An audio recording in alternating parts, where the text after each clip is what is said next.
नमस्कार, मैं हूं जयंत और वीएमएन न्यूज़ 24x7 के इस बेहद खास मॉर्निंग न्यूज़ विश्लेषण में दर्शकों का बहुत बहुत स्वागत है। आज 22 मई 2026 की सुबह है और देखिए, देश और दुनिया में बहुत कुछ ऐसा घट रहा है जिसका सीधा असर हम सब पर पड़ने वाला है। तो बिना एक भी सेकंड गवाए सीधे आज की सबसे बड़ी, सबसे अहम और दिशा तय करने वाली सुर्खियों के इस रैपिड फायर रनडाउन की शुरुआत करते हैं।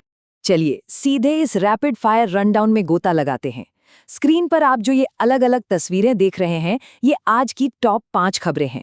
सबसे पहले उत्तराखंड के रुद्रप्रयाग पर नजर डालें, जहां भारी भूस्खलन के बाद ये विशाल रेस्क्यू ऑपरेशन पूरी ताकत से जारी है।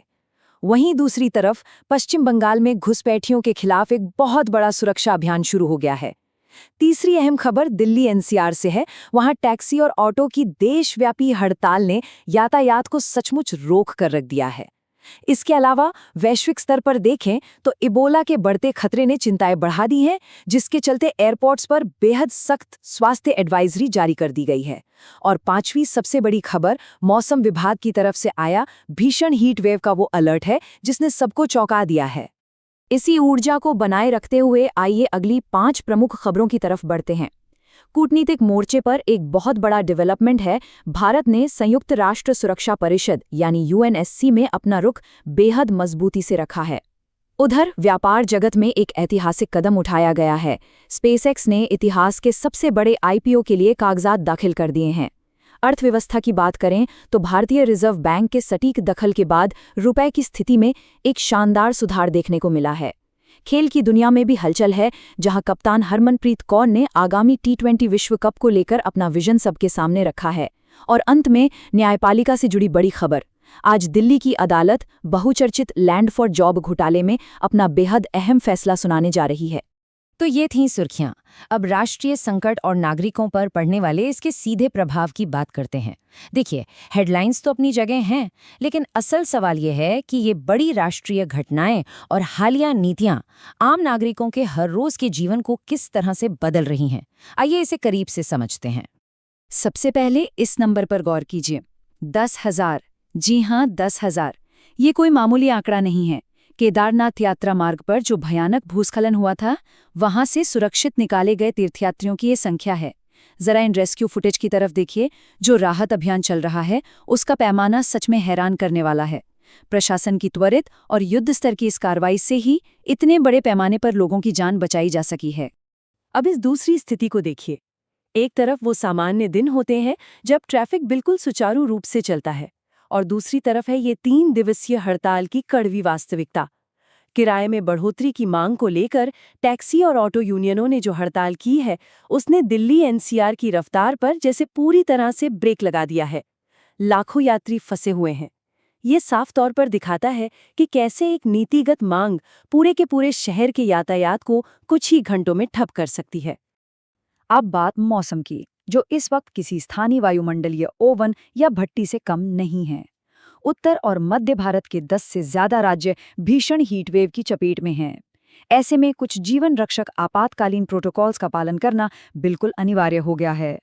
तेज धूप के समय घर के अंदर ही रहें, लगातार पानी पीकर खुद को हाइड्रेटेड रखें और हाँ, भूस्खलन की आशंका वाले पहाड़ी मार्गों से पूरी तरह बचें।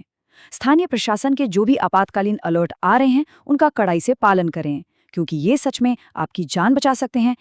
चलिए आगे बढ़ते हैं और देखते हैं कि बाजार, स्वास्थ्य और खेल के क्षेत्र में चीजें कैसे आकार ले रही हैं।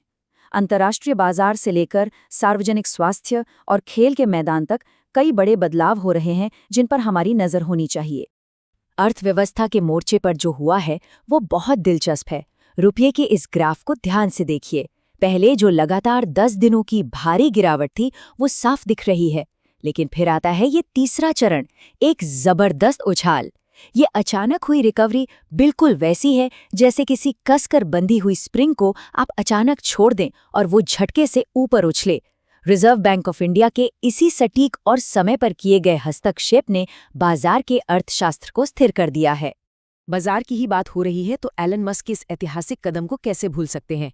स्पेसएक्स ने इतिहास के सबसे बड़े आईपीओ के कागजात दाखिल किए हैं। इस चार्ट में जो अलग अलग हिस्से हैं, commercial space flight, satellite internet और सरकारी अनुबंध, ये मिलकर एक ऐसा वित्तीय साम्राज्य बना रहे हैं जो शायद एलन मस्क को दुनिया का पहला ट्रिलियनियर बना दे। जरा सोचिए, अंतरिक्ष उद्योग अब सिर्फ विज्ञान तक सीमित नहीं है, ये पूरी वैश्विक अर्थव्यवस्था का एक प्रमुख स्तंभ बन चुका है। और अब एक बेहद जरूरी स्वास्थ्य अपडेट। अफ्रीकी देशों में इबोला का संकट तेजी से बढ़ रहा है और इसी को देखते हुए भारत सरकार ने एयरपोर्ट्स पर सख्त स्वास्थ्य एडवाइजरी लागू कर दी है। इसके नियम बिल्कुल स्पष्ट हैं।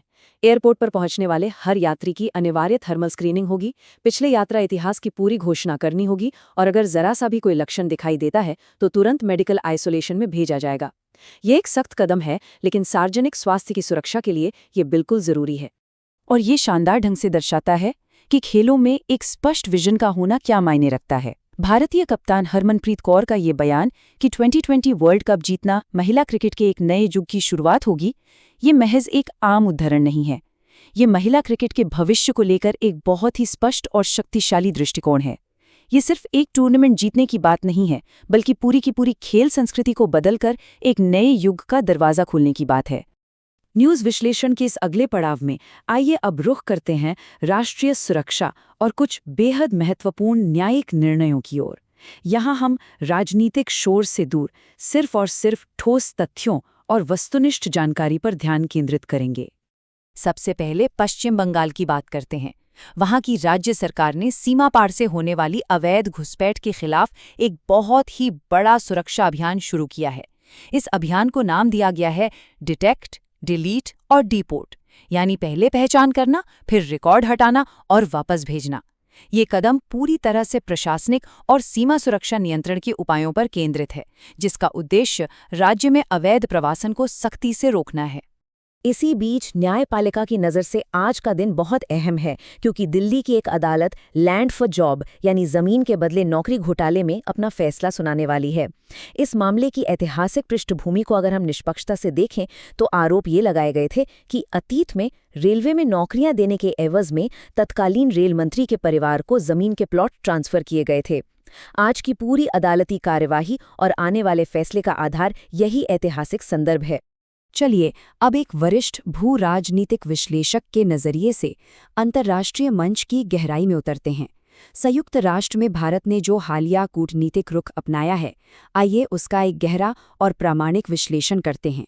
संयुक्त राष्ट्र सुरक्षा परिषद के भीतर जो हालिया टकराव हुआ है, उसे कूटनीतिक चश्मे से समझना बेहद ज़रूरी है। भारत ने पाकिस्तान के नरसंहार के काले इतिहास को लेकर जो कड़ा पलटवार किया है, वो कोई सामान्य भाषण नहीं है। अगर हम इसका विश्लेषण करें तो भारत अब ऐतिहासिक शिकायतों को वैश्विक पटल पर बहुत आक्रामक और स्पष्ट तरीके से रख रहा है। ये इस बात का स्पष्ट संकेत है कि संयुक्त राष्ट्र के भीतर कूटनीतिक गतिशीलता बहुत तेजी से बदल रही है। देश अब सिर्फ अपना बचाव नहीं कर रहे हैं, बल्कि ऐतिहासिक तथ्यों को हथियार बनाकर कूटनीति कर रहे हैं, और इसका जो भू राजनीतिक प्रभाव होगा वो निश्चित रूप से लंबे समय तक महसूस किया जाएगा। तो इस गहन विश्लेषण के अंत में एक बहुत ही अहम और बुनियादी सवाल उठता है। देखिए, वैश्विक कूटनीति और शेयर बाजार की हलचल से लेकर हमारे शहरों की सड़कों तक, ये सारी घटनाएं हमारे दैनिक जीवन को सीधे तौर पर प्रभावित करती हैं। इस मौजूदा परिवहन हड़ताल और अत्यधिक मौसम ने स्थानीय स्तर पर रोजमर्रा के सफर को किस हद तक बदल कर रख दिया है। दर्शकों से मेरा अनुरोध है कि वे अपने स्थानीय अनुभव और इस चुनौतीपूर्ण स्थिति का वो कैसे सामना कर रहे हैं, ये कमेंट्स में जरूर साझा करें। तथ्यों और सटीक विश्लेषण की इस विशेष प्रस्तुति को देखने के लिए बहुत बहुत धन्यवाद। सुरक्षित रहें और जागरूक रहें।